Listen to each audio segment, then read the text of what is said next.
여러분 안녕하십니까? 여수 MBC 뉴스투데이입니다. 더불어민주당이 내년 총선을 앞두고 잠정적인 공천 기준을 마련했습니다. 이번 기준에 따르면 경선 불복과 탈당 경력 등 해당 행위에 대한 감점 기준을 높이고 선출직 공직자들이 총선에 출마하거나 낮은 평가를 받았을 때도 감점을 적용할 계획입니다. 또 도당위원장과 지역위원장을 가점 대상에서 제외해 정치 신인들에게 긍정적인 영향을 미칠지 주목되고 있습니다. 대기오염물질 배출 농도 조작 사태가 일파만파 커지고 있습니다. 지난 16일 저희가 보도해드릴 당시 측정 대행업체와 공모에 배출값을 조작한 업체 6곳이었는데요. 다른 대기업 3곳에 대해서도 환경당국이 측정 기록에 문제가 있다며 행정처분을 의뢰한 것으로 확인됐습니다. 보도에 문영철 기자입니다. 대기오염물질 배출 농도가 조작됐거나 실제 측정 없이 배출 기록부가 허위로 작성된 사업장은 광주 전남을 합해 모두 235곳입니다. 환경당국은 이 가운데 측정 대행업체와 공모한 것으로 드러난 LG화학과 한화케미칼 등 6개 업체의 명단을 검찰과 지자체에 통보했습니다. 공모 관계가 확인된 6군데 업체를 관할 검찰청에 기소 의견으로 송치하고 해당 지자체에는 행정처분을 의뢰했습니다. 그런데 환경당국은 이 6개 업체 외에 GS칼텍스와 롯데케미칼, 금호석유화학 등 3곳의 여수산단 입주기업에 대해서도 지자체에 행정처분을 요청한 것으로 확인됐습니다. 측정 대행업체와의 공모 관계는 확인되지 않았지만 이들 사업장에서 측정된 대기오염 물질의 농도가 실제와 다르게 거짓으로 기록됐다는 겁니다. 특히 롯데케미칼은 1공장과 2공장 2곳, 금호석유화학은 고무 1공장과 2공장에다 열병합발전소 2곳까지 모두 4곳에서 위법 행위가 발생한 것으로 보고 있습니다. 국내 석유화학 업계를 대표하는 여수산단 대기업들에 대한 신뢰가 뿌리채 흔들리고 있는 셈입니다. 극심한 피해를 입히는 오염물질 배출업체는 이제 발붙일 수 없다. 퇴출 기업이 될 수밖에 없다라고 하는 것을 알아야 합니다. 영산강 유역환경청은 모두 31개 기업이 측정 대행업체와 결탁해 배출 물질의 농도를 조작한 것으로 보고 조사를 진행하고 있는 가운데 여수산단 주요 업체들이 얼마나 포함될지가 초미의 관심사로 떠오르고 있습니다. MBC 뉴스 문형철입니다. 네, 이번 여수산단 대기업의 대기오염 물질 배출 농도 조작은 대행업체의 측정 업무를 맡기고 있는 현행법 때문이라는 지적이 제기되고 있습니다. 시민사회도 이 같은 목소리에 힘을 실었습니다. 이어서 강서영 기자가 보도합니다. 배출량 조작 범죄 기업 LG화학 규탄한다. 규탄한다. 규탄한다. 규탄한다. 배출량 조작 범죄 기업 한화케미칼 규탄한다. 규탄한다. 규탄한다. 규탄한다. 전남 지역 환경단체가 여수산단에 모여 대기오염물질 배출 농도를 조작한 기업들을 강하게 규탄했습니다. 이들 단체는 LG화학과 한화케미칼 같은 대기업이 자신들의 이속을 챙기기 위해 시민들의 생명과 건강을 외면했다고 비판했습니다.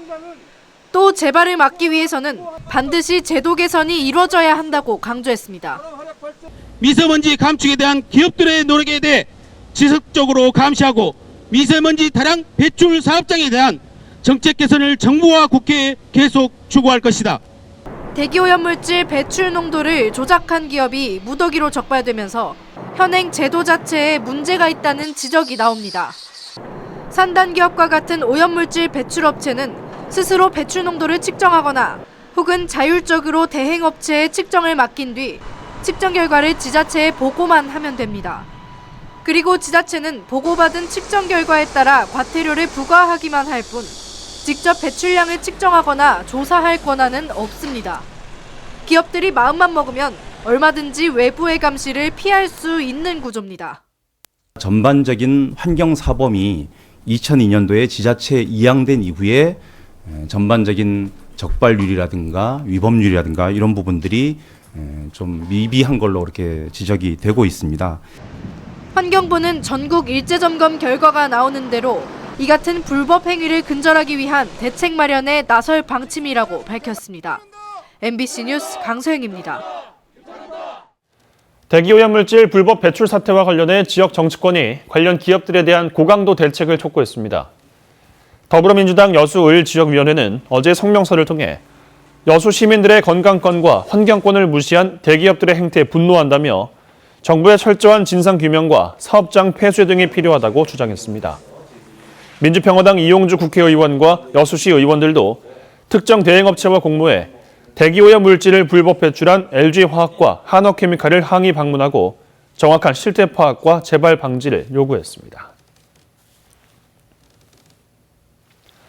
정의당이 지역에서 발생한 환경 문제에 대해 정부의 적극적인 대응을 촉구했습니다. 정의당 전남도당은 미세먼지로 국민들이 고통을 받고 있는데도 이번 사건으로 대기오염 관리 정책에 허점이 노출됐다며 재발 방지책 마련과 함께 수도권에 한정된 대기오염 총량 관리 지역을 광양만권으로 확대해야 한다고 밝혔습니다. 또 최근 문제가 된 광양제철소의 고로가스와 수제 슬래그에 대해서도 환경부와 검찰의 명확한 조사가 필요하다고 강조했습니다. 광양보건대 총장이 자신의 조카를 학교 직원으로 채용한 사실이 드러났습니다. 학교는 절차상 문제가 없다는 입장인데 석연찮은 점이 많은 상황입니다. 조희원 기자가 취재했습니다. 이달 초 광양보건대학교는 모두 3명의 계약 직원을 채용했습니다. 문제는 채용된 직원 중 1명이 현직 서장원 총장의 조카였다는 겁니다. 서 총장은 다른 부서 처장 2명과 함께 면접 심사위원으로 참여했는데 조카 서모 씨는 면접 심사에서 1등으로 통과한 것으로 알려졌습니다. 학교 측은 총장이 면접위원으로 참여한 건 맞지만 정당한 절차를 거쳐 채용해 문제가 없다고 밝혔습니다. 혹시 나한테 누가 될까 봐서 이야기를 안 하고 지원을 했어. 나도 몰랐어 이걸. 그래서 나중에 이제 면접을 때 그때 알았다. 하지만 서류 심사 항목부터 총장의 조카인 서 씨에게 유리했던 것으로 드러났습니다. 서류 심사 당시 광양보건대는 학력과 학점, 자격증, 경력 등 6개 항목으로 지원자를 평가했는데 서 씨는 4개 항목에서 만점을 받아 서류 전형도 1등으로 통과했습니다.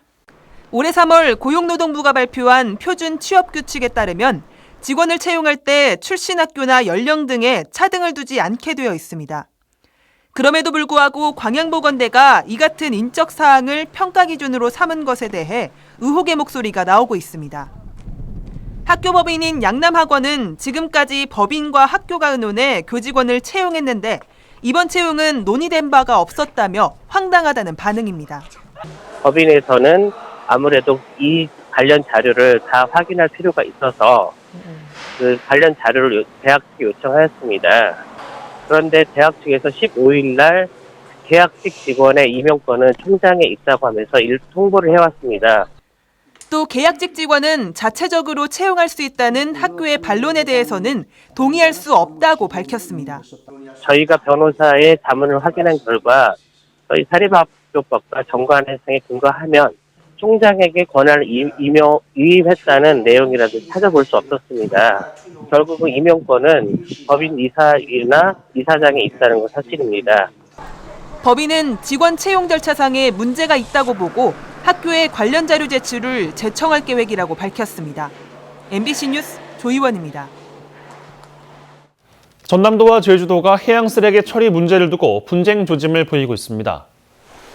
전남도는 최근 제주도가 인근 해상에 전남 김양식장에서 떠밀려온 것으로 추정되는 해양 쓰레기 100여 톤에 대해 수거 작업을 진행했으며 공유수면 관리 법률의 원인자 부담 조항에 따라 전남 어민들에게 처리 비용 청구 움직임을 보이고 있다고 밝혔습니다.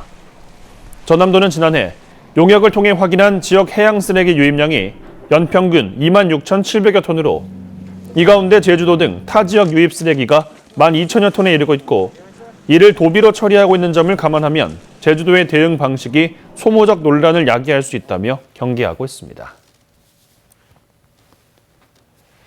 광양시가 남해안 일대를 잇는 도보 여행 구간에서 본격적인 정비 사업을 실시합니다. 광양시는 부산에서 해남까지 탐방로를 구축하는 이른바 남파랑길 조성 사업에 다안면에서 광양읍까지 54.3km가 포함돼 해당 지역을 중심으로 보행로 정비와 편의시설 설치 등을 추진한다고 밝혔습니다. 이에 맞춰 광양시는 본격적인 구간 개장에 앞서 문제점을 보완하고 오는 6월 대규모 걷기 행사를 개최하는 등 홍보에 나설 계획입니다. 원장의 공급 유용 의혹이 불거지며 야기된 여수시 문화원의 내부 갈등이 점입가경입니다. 총회에서 불신임을 받은 원장이 계속 출근하며 도에 넘는 불만을 표출하는가 하면 해결할 방안을 찾기 위해 열린 이사회도 난장판이 돼버렸습니다. 박광수 기자가 보도합니다. 지난 16일 열렸던 여수시 문화원 이사회. 성원 확인 후 회의가 시작되자마자 고성이 터져나옵니다. 직무대행은 무슨 놈의 직무대행이야? 야, 직무 정리가 있어? 이 개판이야, 개판! 말다툼은 욕설과 몸싸움으로 이어졌고 이사회는 결국 무산되고 말았습니다.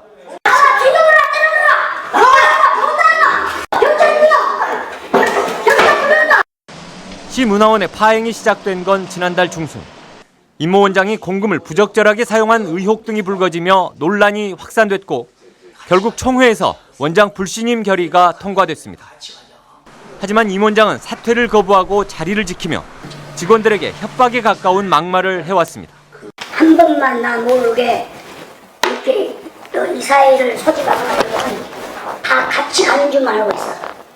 알았어? 다 같이 죽는다는 거야. 잉? 네가 이 달만으로 사표했어. 알았어? 사표 낼 거야, 낼 거야. 우리 있으면 노동부 이야기를 해. 노동청에. 임 원장은 자금 유용 의혹 등은 사실 무근이거나 현실을 모르는 지적이며 총회나 이사회도 소집 절차와 요건에 하자가 있어 원인 무효라는 입장입니다. 협박성 막말은 직원들에 대한 일종의 권고였다고 해명합니다. 직원한테는요, 왜 네가 이런 데 참여하냐, 정당하게 해야지 뭐 이든지. 그러면 이거 사유가 된다. 네가 그만둘 사유가.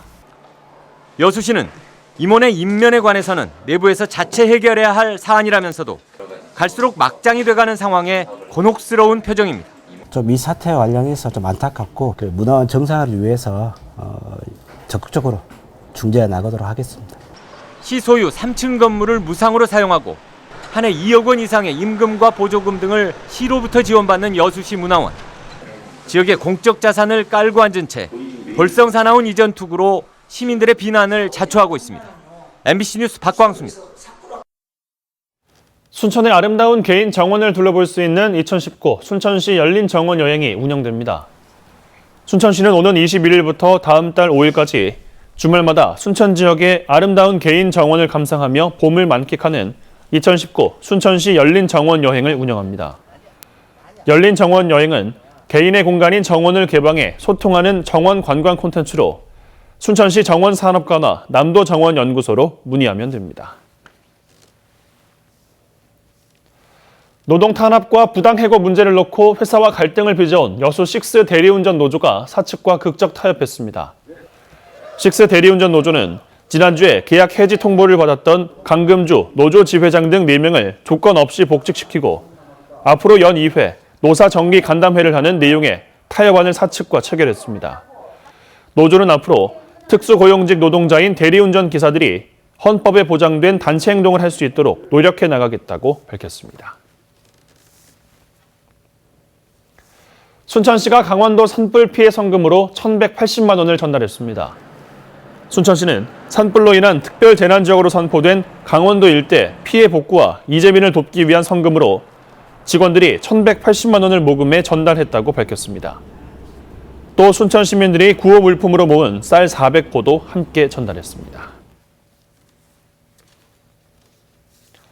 전라남도가 지역에 숨겨진 문학 자원을 발굴해 관광 상품화에 나섭니다.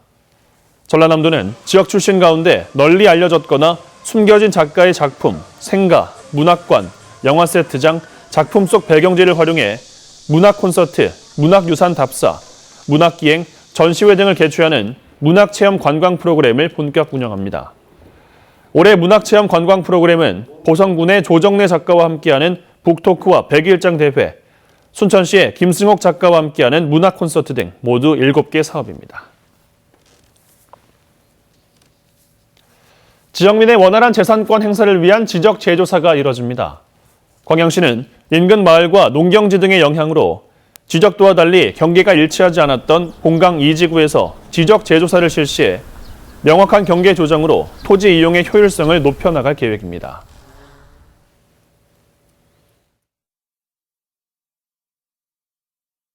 남부지방의 하늘빛을 맞바꾼 듯 오늘도 서로 다른 날씨를 보이겠습니다. 심한 정도는 아닌데요. 아직은 이 대기 정체로 중서부를 중심으로 먼지가 다소 쌓여 있고요. 특히나 중부 서해안을 중심으로는 안개도 짙게 끼어 있는 만큼 아침까지는 조심을 하셔야겠는데요. 그래도 낮이 되면서 공기질이 나아지겠고요. 중부지방은 맑고 따뜻한 날씨를 보이겠습니다. 어제와 달리 오늘은 남부지방이 선선하겠습니다. 특히 동풍이 닿는 동해안 지방과 영남 지방의 기온이 떨어지겠고요. 오후에는 내륙을 중심으로 빗방울이 군데군데 떨어지겠습니다. 아침까지는 동해안을 중심으로 빗방울이 떨어지겠는데요. 이 비가 되지는 못하다 보니 메마른 날씨는 계속되겠습니다. 현재 기온은 강릉이 10.8도로 어제보다 6도가량 떨어져 있고요. 대전과 광주, 이 호남 지방은 14도 안팎을 보이고 있는데요. 낮에도 춘천과 서울이 18도, 호남 지방 20도 안팎까지 오르는 반면 대구 16도, 포항 14도로 이들 지역은 어제보다 10도 이상 기온이 크게 떨어집니다. 내일은 어느덧 봄의 마지막 절기 고구입니다. 이후로는 서울의 낮 기온도 25도까지 오르는 초여름 날씨를 보이겠습니다. 날씨였습니다.